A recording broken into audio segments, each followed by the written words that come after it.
Okay, mabilis ang sulyap lang sa mga hamon ng pagiging law student dito sa Pilipinas, lalo na ngayong araw mismo ng bar exam. Ang tinitingnan natin ay yung bigat talaga ng law school, particular para sa mga nagtatrabaho, What's up? kasabay pa ng pagsisimula ng Papasok 2025 tayo. bar exams ngayong araw, September 7. Una, alam mo, grabe talaga yung workload sa law school. Hindi lang to yung mahahabang oras sa klase. Nandyan yung araw-araw na Socratic recitations, di ba?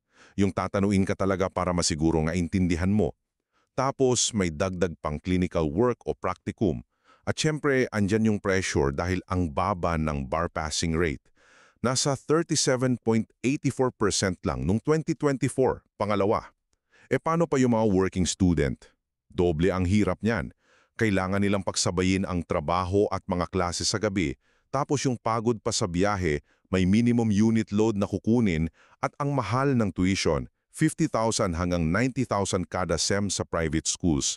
Mas ramdam din yung epekto nito sa mental health. At pangatlo, ang haba ng proseso para maging abogado, no?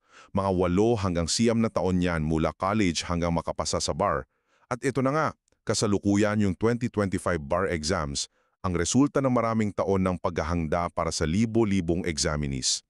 Ginaganap to sa iba't ibang testing centers, digitalized na rin. Kaya yun, malinaw na hindi biro ang sakripisyo at dedikasyon para sa pag-aaral ng batas.